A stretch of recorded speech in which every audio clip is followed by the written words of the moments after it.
बिस्मिल्लाहिर्रहमानिर्रहीम इय्याका नअबुदु व इय्याका नस्तईन। Agriculture revolution के तमाम नाज़रीन को अस्सलाम वालेकुम। उम्मीद आप सब खैरियत होंगे। आज की इस वीडियो में हम बताएंगे कि कमाद के साथ ऐसी कौन सी फसलात काश्त की जाएँ जिससे आप कमाद के साथ साथ दूसरी फसल से भी अच्छा मुनाफा हासिल कर सकें। तो ज़िम्मेदार भाइयों, एक बहुत अच्छा ऑप्शन होता है कि अगर आप कमाद के साथ दूसरी फसलें इंतखाब कर लेते हैं, काश्त करते हैं, उसका फैसला करते हैं, तो काश्त करने में इसका ये फ़ायदा होता है कि अगर आप कमाद के साथ दूसरी फसलें काश्त करेंगे, दूसरी फसलें लगाएंगे, तो इसका बेहतरीन फ़ायदा ये हो जाता है कि आप कमाद के लिए जो पानी लगाएंगे और कमाद के लिए जो खादों के अखराजात करेंगे, तो उन्हीं खादों के अखराजात में आपकी जो फसल है वो तैयार हो जाएगी। और जो दूसरी फसल काश्त करेंगे उनके लिए आपको इज़ाफ़ी जो खादें हैं वो इस्तेमाल नहीं करवाना पड़ेंगी। तो इस सूरत में आपके इज़ाफ़ी जो दूसरी खादों के अखराजात है वो बच जाएंगे। तो बात कर लेते हैं कि अब कमाद में कौन सी ऐसी फसलें काश्त की जाएँ जिससे हमें दोहरे पैदावार के साथ दोहरा मुनाफा हासिल किया जा सकता है। तो पिछली वीडियो में हमने बताया था कि काश्तकार भाई आप कमाद के साथ गाजर या धनिया काश्त करके एक अच्छा मुनाफा कमा सकते हैं।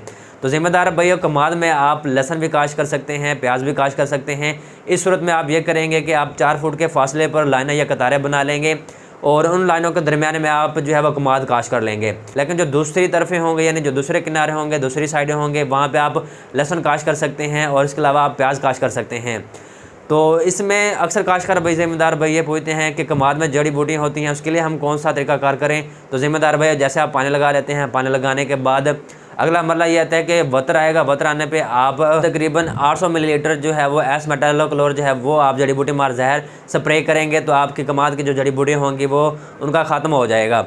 तो उसके बाद अब बात आती है कि हमने कमाद में जो है लहसन या प्याज लगाना है। तो काश्तकार भाई, अगर आप लहसन लगाते हैं तो तकरीबन उससे आप 60 से 70 मन तक पैदावार हासिल कर सकते हैं और वो आप कमाद की जो दूसरी लाइनें होंगी यानी जो 2 किनारे होंगे उस पर आप लगा सकते हैं। इसी तरह आप प्याज भी काश्त कर सकते हैं। प्याज की सूरत में तकरीबन आप 150 से लेकर 200 मन तक आप अच्छी पैदावार हासिल कर सकते हैं। और ये अगर आप छोटे पैमाने पर इसकी तरतीब करते हैं, मनसूबाबंदी करते हैं, तो बड़ा बेहतरीन और अच्छा ऑप्शन है कि अगर आप कमाद भी काश्त करें तो उनके साथ ये 2 फसलें काश्त कर सकते हैं। इसके अलावा दूसरे ऑप्शन भी मौजूद होते हैं। काश्तकार भाई, आप मटर भी काश्त कर सकते हैं, मसूर या चने की दाल वो भी काश्त कर सकते हैं। जैसे कि अब ये गंदम का सीज़न आ रहा है तो आप गंदम भी काश्त कर सकते हैं। इसके अलावा मूली और शलजम ये 2 सब्ज़ी हैं, ये भी काश्त कर सकते हैं।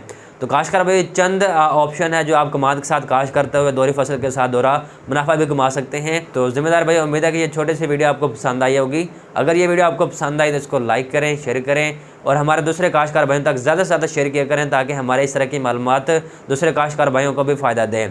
तो इस तरह की मज़ीद मालूमात हासिल करना चाहते हैं तो हमारे चैनल एग्रीकल्चर रेवोल्यूशन को सब्सक्राइब कीजिए और इसी के साथ अपने होस्ट दाकत अली को इजाज़त दीजिए। अल्लाह हाफिज़।